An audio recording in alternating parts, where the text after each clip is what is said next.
여러분 어떻게 생각하세요? 선악과가 없었으면 좋지 않았겠어요? 선악과를 왜 하나님이 만드셨을까? 우리는 이런 생각을 할 때가 있습니다. 그러면 굳이 예수님도 십자가 지실 필요 없잖아요? 오늘 우리도 굳이 열심히 전도할 필요도 없지 않겠습니까? 근데 왜 애당초에 이 선악과가 동산 안에 있어야 했던가에 대한 것을 우리는 생각해 볼 수 있는데, 우리는 하나님의 섭리를 전부 다 이해할 수는 없습니다. 인간의 작은 머리로 하나님의 뜻과 섭리를 다 설명할 수도 없습니다.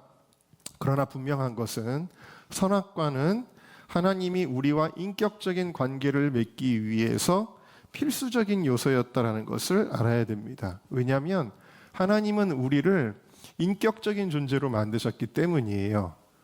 그러니까 우리를 로봇으로 만드셨다면 이 선악과는 필요가 없는 겁니다. 우리는 무조건 하나님을 사랑하고 하나님이 원하는 대로 움직이고 그런 것이라면은 이 선악과는 필요가 없는 거예요. 그러나 하나님은 우리가 마치 많은 여자들이 있지만 내가 한 여자를 선택하여서 그래서 그 여자와 결혼이라고 하는 언약의 관계를 맺는 것처럼 우리가 어쩔 수 없이 하나님을 예배하는 것이 아니라, 오늘 이 시간에도 여러분들이 어쩔 수 없이 옵션이 없어서 하나님 앞에 예배하는 것이 아니라, 여러분들이 들로 산으로 친구 만나러 결혼식으로 야유회로 여러분들이 갈 수 있지만, 그러나 여러분들이 주님을 사랑하기 때문에 그래서 이 자리에서 하나님을 예배하는 줄로 믿습니다.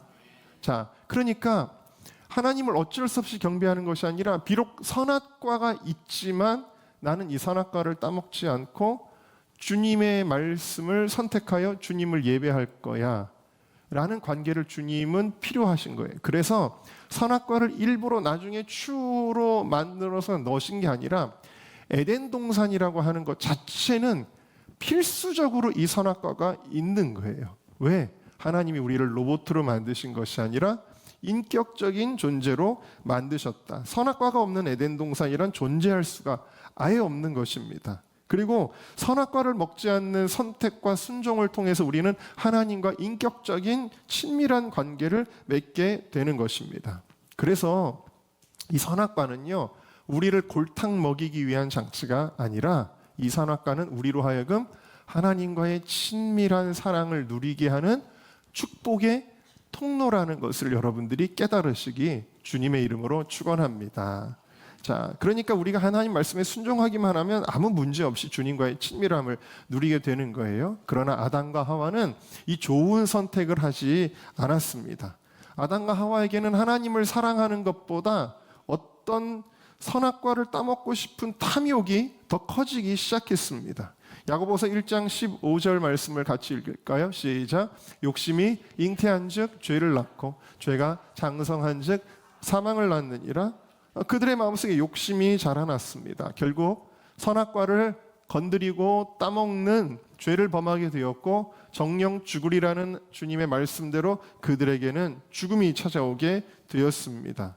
그러니까 원래 하나님과의 인격적인 관계를 증명하고 하나님과의 친밀함을 누리게 하는 축복의 통로였던 선악과가 이제 인간이 범죄할 때는 저주의 이유가 되게 된 것이지요. 그래서 결국 하나님과 인간의 관계는 깨어졌습니다. 자, 그러면 이제 아담과 하와의 시대가 지나가고 에덴 동산에서 이제 쫓겨나고, 그 이후 구약 시대와 또 오늘 우리가 살아가는 이 신약 시대에 여러분, 그 이후로는 이 선악과는 없어진 것일까요? 이 선악과는 더 이상 존재하지 않는 것일까요? 그렇지 않습니다. 하나님은 인간과의 관계를 복원하시기 위해 우리에게 율법과 복음을 주셨습니다. 쉽게 말하면 구약과 신약에 있듯이 우리를 다시 만나 주시기 위해 모세를 부르시고 율법을 주시고 예수님을 이 땅에 보내셔서 복음을 우리에게 주신 거예요. 우리가 예수 그리스도의 복음을 받아들이고 말씀에 순종하는 삶을 통해 우리는 무엇을 회복하게 되냐면, 하나님과의 인격적인 관계를 회복하게 되어집니다. 할렐루야. 자, 이 관계의 형성에는 그러면 인격적인 관계가 회복된다는 것은 뭘 의미하느냐? 인격적인 관계에는 반드시 뭐가 존재해야 하게 돼야 되느냐? 선악과가 존재하는 거예요. 그러니까 오늘날에도 여러 가지 형태의 선악과들이 존재하게 된다. 하나님이 건들지 못하게 하는 영역으로 정한 것들이 있다라는 것이죠. 그리고 우리가 지난 축복의 4가지 기둥 지난 첫 번째 시간에는 그것이 바로 시간의 영역에 있어서의 선악과 바로 안식일, 주일이라고 말씀을 드렸습니다. 그래서 출애굽기 20장을 가지고 우리가 지난주에 말씀을 나눴는데 마치 동산 안에 있는 모든 나무의 실과는 다 먹어도 돼. 포도도 먹어도 되고 딸기도 먹어도 되고 사과도 배도 모과도 다 먹어도 되는데 그런데 이 선악과는 안 돼 라고 하셨던 것처럼 이 시간의 선악과는 어떻게 주어지냐면 너희가 월요일 네가 원하는 대로 살아. 화요일, 수요일, 목요일, 금요일 오늘날로만 옛날에는 구약시대는 토요일 안식일이었고 지금 우리의 시대에는 주일 안식일인데 자 그러나 주일 이거는 네가 맘대로 쓰는 날 아니야. 이 날은 하나님을 예배하고 복음을 위해 살아라 라고 하나님이 주신 거라는 거예요. 시간의 선악과다라는 사실입니다. 사실 사람들이 가장 탐욕을 내는 거, 인간이 탐욕으로 인하여 선악과를 따먹었잖아요. 근데 사람들이 가장 탐욕을 내는 게 뭔지 아세요, 여러분? 그게 금덩어리, 은덩어리가 아니에요. 가장 사람들이 첫 번째로 탐욕을 내는 게 뭐냐면 시간이에요. 내 시간은 절대로 빼앗기지 않아. 내 시간은 내가 원하는 대로 쓸 거야. 왜 그러냐면 시간이 내 것인 줄 알기 때문이에요. 그러나 우리는 지난 시간에 뭘 배웠냐면 시간의 주인이 누구라는 걸 배웠어요? 하나님이에요. 시간도 내게 주신 거예요. 그래서 여러분 게으름도 죄라는 말이 있어요. 저는 게으름은 죄가 아닌 줄 알았어요, 옛날에. 근데 게으름이라는 책을 읽다가 거기 보니까 시간도 하나님이 우리에게 맡겨주신 거고 우리는 시간의 청지기인데 이 시간을 하나님의 영광을 위해 사용하지 않고 내 시간 내 마음대로 쓰는데 뭐가 문제야? 아니라는 거예요. 그것도 죄다라고 이야기하고 있어요. 시간의 주인은 하나님이십니다. 할렐루야. 예, 시간의 주인은 하나님이시고 그럼에도 불구하고 우리에게 모든 시간을 다 주셨다는 거예요. 마음대로 누려. 그러나 이 한 시간은 선악과니까 건드리면 안 돼 라고 말씀하셨다라는 것입니다. 자, 그래서 이 시간의 우상을 인간들이 갖고 있기 때문에 이 시간의 우상을 깨트리는 것이 뭐냐? 주일 성수라는 사실이에요. 우리가 주일 성수할 때 우리 안에 있는 시간의 우상이 깨지는 거예요. 할렐루야. 자, 오늘은 축복의 4가지 기둥 2번째 시간입니다. 시간적인 선악과 다음에는 물질적인 선악과예요.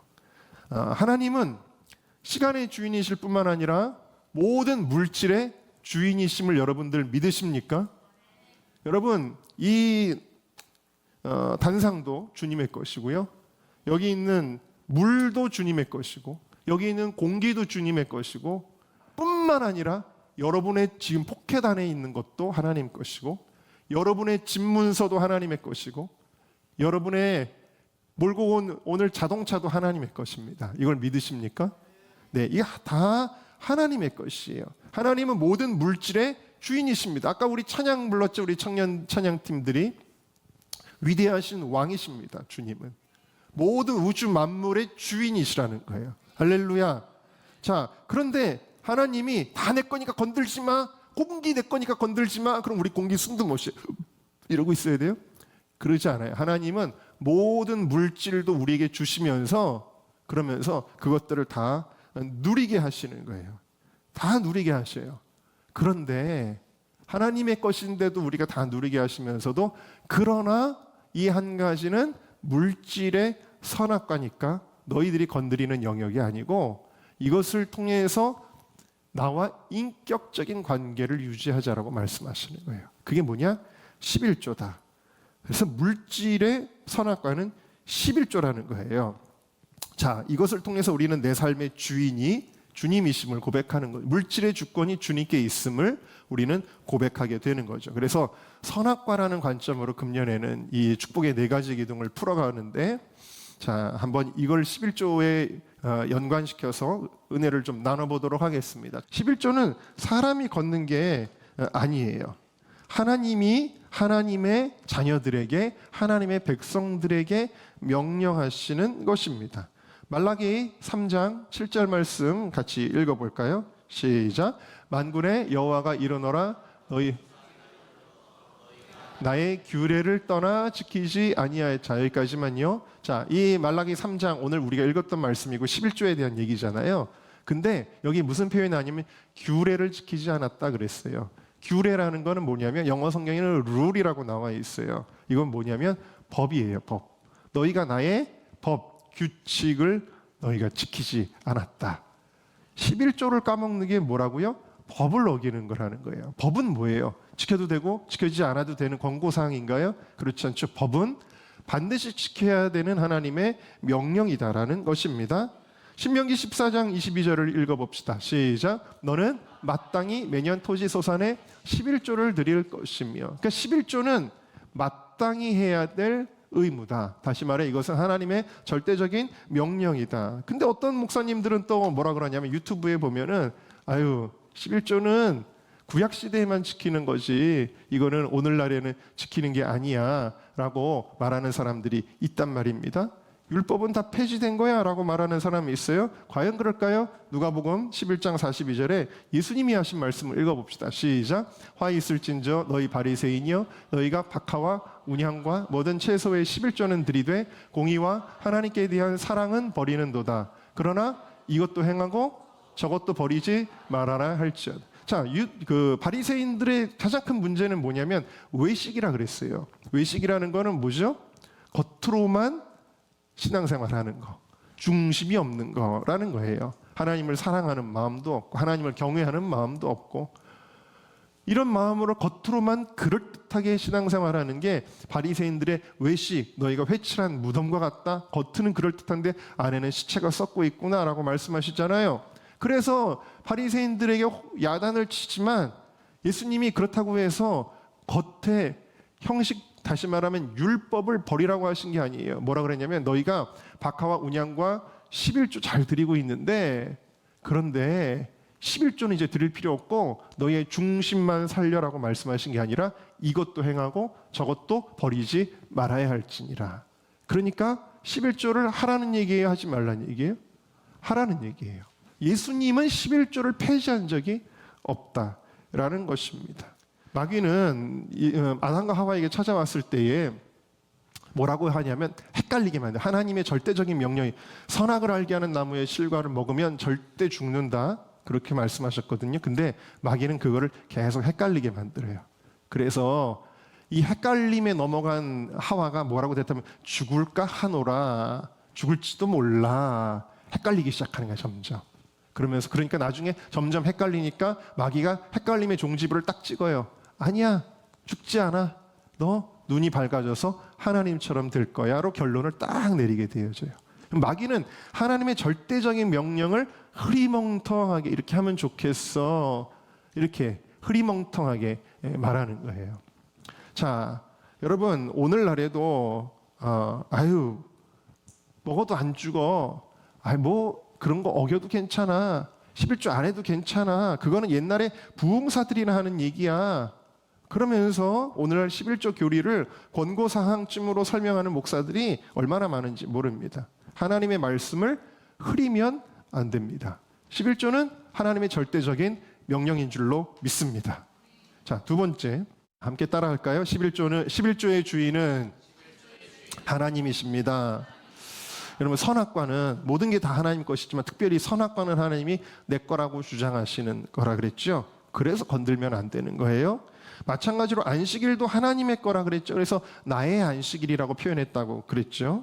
11조 역시 하나님이 이건 내 거야 라고 주님이 특별히 말씀하셨어요. 8절 말씀을 같이 읽어봅시다. 시작. 사람이 어찌 하나님의 것을 도둑질하겠느냐? 그러나 너희는 나의 것을 도둑질하. 자, 11조는 하나님의 것이다. 하나님의 것이다. 나의 것이다. 그랬어요. 레위기 27장 30절을 읽읍시다. 시작. 땅의 10분의 1, 곧 땅의 곡식이나 나무의 과실이나 그 10분의 1은 누구 거라고요? 여호와의 것이래요. 네 거 아니야. 네 주머니에 들어갔다고 해서 회사에서 통장으로 네 계좌에 입금했다고 해서 네 게 아니야. 그 10분의 1은 내 거야 라고 주님이 말씀하시는 거예요. 하나님이 주신 거예요. 근데 그 중에 10분의 1은 내 거니까 어디 돌려주는지 안 돌려주는지 그걸 통해 내가 너와의 인격적인 관계가 되는지를 보겠다라고 말씀을 하시는 것이죠. 11조를 안 하면 그래서 뭐가 되느냐? 말라기 3장 다시 한번 읽어볼까요? 시작. 사람이 어찌 하나님의 것을 도둑질하겠느냐. 그러나 너희는 나의 것을 도둑질하고도 말하기를 우리가 어떻게 주의 것을 도둑질하였나이까. 11조는 하나님의 것이기 때문에 내가 취하면 내가 쓰면 어떻게 되는 거예요? 도둑질이 되는 것입니다. 그러니까 여러분 예를 들어서 여러분이 제 방에 들어와서 몰래 들어와서 야 목사님 서랍에 뭐가 있네. 그리고 여러분들이 찾아가도 여러분 그게 죄가 되지만 하나님의 것을 도둑질한다? 그럼 이거는 정말 우리가 간이 배 밖으로 나온 거 아니에요? 그래서 이것이 가볍게 여길 것이 아니라는 이야기입니다. 벨사살 왕이 다니엘서 5장에 보면은 하나님의 것인 성전의 금은 기명을 가져다가 자기 마음대로 써가지고 어떻게 돼요? 그날 밤에 죽임을 당했죠. 신약 성경에도 사도행전 5장에 보면은 아나니아와 삽비라가 원래 자기 갖고 있던 물질인데 하나님의 것으로 드렸습니다. 해놓고는 그거를 자기가 착복을 했더니 그 자리에서 두 부부가 다 죽었어요.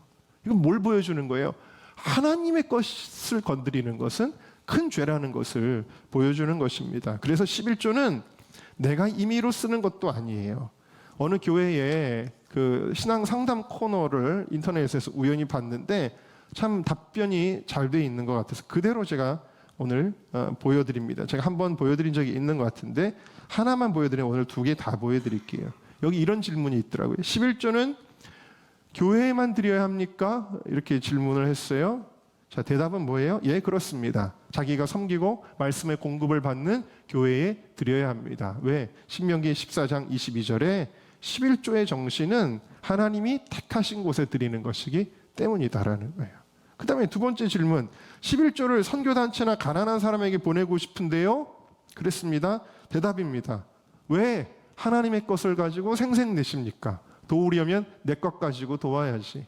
11조는 내 것이 아닌데 왜 그것으로 어디에 보낼까 고민합니까? 남의 돈을 가지고 있는데 그것을 가지고 선한 일에 쓸 것을 고민하는 것은 위선입니다. 당연히 그냥 주인에게 돌려드려야 합니다. 소유권도 결정권도 다 드려야 진정한 드림입니다. 그래서 이 목사님은 요즘 보기 드물게 그래도 훌륭하게 대답을 하시는 목사님이구나. 제가 그거를 보게 되었습니다. 여러분, 주일은 주님의 날이기 때문에 누구를 위해 쓰는 시간이라고요? 주님을 위해서 쓰는 시간이에요. 마찬가지로 11조는 주님의 것이기 때문에 주님께 드려서 주님이 쓰시게 하는 것이에요. 할렐루야. 세 번째 같이 읽습니다. 시작. 11조는 강요가 아니라 선택입니다. 여러분, 선악과를 먹지 말라고 하는 것은 절대적인 명령은 맞아요. 그러나 절대적인 명령이 맞지만 그럼에도 불구하고 선택은 누가 하는 거예요? 아담과 하와가 하는 거예요. 아담과 하와가 자기들이 선택하는 거예요.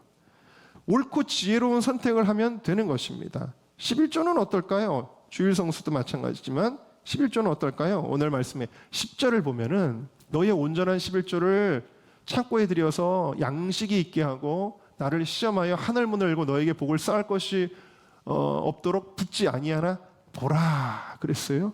이거는 뭐예요? 너가 이제 선택을 하는 거야. 너가 11조를 할 때 그것이 옳은 결정이었다라는 것을 내가 너에게 보여줄게 라는 거예요. 11조는 근본적으로 뭐냐면 우리의 선택입니다. 어떤 사람은 11조에 대해 가르치기만 해도 11조를 강요한다라고 말하는 사람이 있습니다. 물론 개 중에는 병든 교회들이 없는 것은 아니죠. 헌금을 너무 강요한다든지 그런 교회들이 있습니다. 그러나 말씀을 말씀 그대로 가르치기만 해도 알레르기 반응을 보이면서 돈 얘기한다고 이렇게 하는 거는 사실은 여러분 이렇게 반응하는 사람들의 특징이 있어요. 가룟 유다가 예수님 앞에 마리아가 향유 옥합을 깨었을 때에 그 향유 옥합으로 예수님의 장사를 예비했잖아요.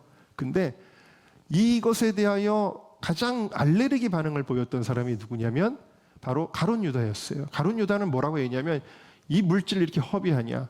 가난한 사람들에게 나눠줘야지. 그래서 외면적으로 보면 가장 의롭고 가장 깨끗하고 가장 정직한 사람처럼 보였어요. 그러나 성경은 그의 내면에 보이지 않던 것들을 적발하는데 뭐라 그러냐면은 그것은 저가 정말 가난한 사람들을 위하는 사람이었기 때문이 아니라 사실은 가장 탐욕적인 사람이었기 때문이라고 적발하고 있어요. 심지어는 아무도 안 보는 곳에서 공동회비에 손을 넣어서 돈을 가로채는 도둑놈이었다라고 성경은 가룟 유다를 이야기하고 있어요. 여러분, 하나님의 말씀 앞에서는 우리가 정직해야 될 줄로 믿습니다. 그래서 여러분, 어쨌든 지금 말씀드리고자 하는 건 뭐냐면 11조에 대한 가르침이 있을 뿐 여기에 어떤 강제적인 조치가 있을 수 있을까요? 그것이 없습니다. 세상에서는 세금을 안 내면 어떻게 될까요? 세금을 안 내면은 벌금을 물립니다. 압류를 할 수도 있어요. 사회적인 권리를 박탈하고 세금을 계속 안 내면 나중에 어떻게 되죠? 감옥에 가야 됩니다. 여러분, 이런 것이 바로 강요예요. 그러나 11조는 강요가 아니라 각자의 선택입니다. 듣고 하고 싶으면 하고 말고 싶으면 마는 거가 되겠죠. 그러나 그 선택을 잘해야 어떻게 될까요? 하나님과의 인격적인 관계가 성립이 되는 거예요. 할렐루야. 그렇기 때문에 11조를 잘해야 우리가 물질의 축복도 받고 영적인 축복도 받게 되는 것입니다.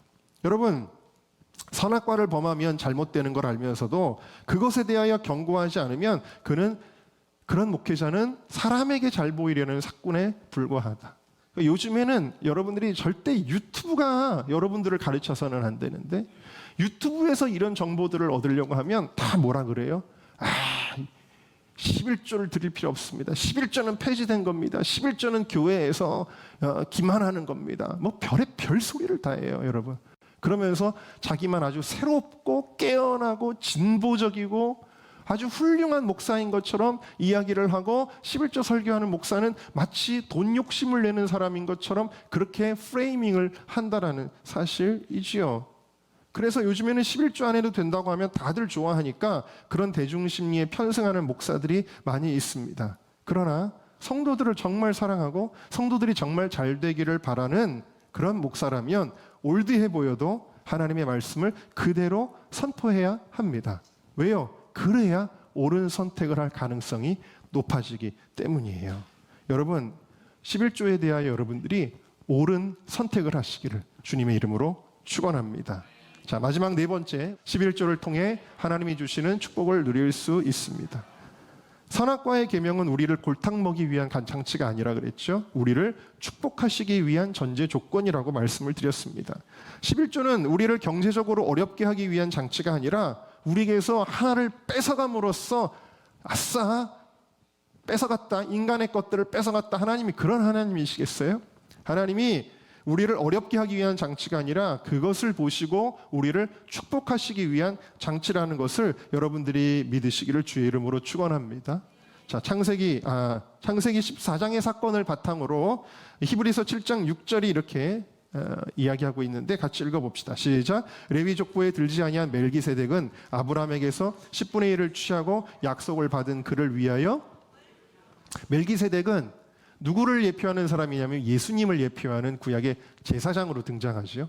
근데 이 멜기세덱이 아브라함에게 복을 주는데 어떻게 복을 줘요? 11조를 취하고 그 약속을 받은 그를 위하여 복을 빌었다. 그러니까 아브라함이 10분의 1을 드린 것은 그에게 손해였나요? 아니죠. 그 10분의 1을 드림으로써 약속이 성립이 되고 하나님과의 언약 관계가 성립이 된다는 거예요. 그리고 하나님은 그에게 복을 주셨다라는 거예요. 이게 영적인 원리라는 것이죠. 오늘 우리가 읽었던 말라기 3장도 같이 읽어봅시다. 시작. 만군의 여호와가 이르노라 너희의 온전한 11조를 창고에 들여 나의 집에 양식이 있게 하고 그것으로 나를 시험하여 내가 하늘 문을 열고 너희에게 복을 쌓을 것이 없도록 붙지 아니하나 보라. 만군의 여호와가 이르노라 내가 너희를 위하여 황충을 금하여 너희 토지 소산을 멸하지 않게 하며 너희 밭에 포도나무의 과실로 기한 전에 떨어지지 않게 하리니. 같이 읽을까요? 12절 시작. 너희 땅이 아름다워짐으로 열방이 너희를. 여러분들이 복되시기를 주의 이름으로 축원합니다. 모든 사람들이 여러분들에게 복이 있다라고 말하기를 주님의 이름으로 축원합니다. 자, 그래서 여러분 복이 있는 사람은 11조를 자원하는 마음으로 하게 될 것이요. 복이 없는 사람은 에이 그래도 나는 안 해. 에이 그냥 목사가 돈 내라고 하는 얘기겠지. 이런 마음으로 결국에는 안 하게 될 것입니다. 그래서 여러분 복이 있는 자는 제가 그런 생각이 들어요. 여러분 예를 들면 이런 게 있죠. 말씀에 보면 부모에게 효도하라. 그러면 너희가 이 땅에서 생명이 길고 장수하리라 그랬죠. 자, 여러분 생명이 길고 장수하고 싶으십니까? 아멘이에요? 자, 그러니까 생명이 길고 장수하는 방법은 좋은 영양제를 많이 먹는 것도 아니요. 물론 다 이게 하나님의 법칙에 따라서 우리가 운동도 하고 규칙적인 생활도 하고 식습관도 잘하고 이거 다 도움이 되는 것들이에요. 이거 다 하나님 나라의 법칙에 해당하는 거니까요. 자연 원리들도 하나님 만드신 법칙이니까. 그러나 그 중에서도 가장 특효약은 뭐예요? 부모님에게 효도하면 되는구나. 그러면 여러분, 이거를 모르는 크리스찬들이 없는데, 그런 크리스찬들이 당연히 다 장수하기 위해서 부모님에게 효도할까요? 안 그렇습니다. 이 말씀을 아무리 받아도 이 장수의 복을 누릴 자격이 없으면 효도를 할 수가 없어요. 근데 이 복을 누릴 만한 사람은 어떻게 하느냐? 부모를 공경하는 거예요. 여러분, 제가 지금 말씀드리는 게 무슨 뜻인지 이해가 되셨으면 아멘 하세요. 하나님의 말씀은 복이 있는 자들이 순종하는 거예요. 복이 있는 자들이 믿는 거예요. 네. 이 11조의 말씀도 여러분들이 복이 있을 때 믿고 순종하고 그 관계를 누리고 복을 받게 되어지는 줄로 믿습니다.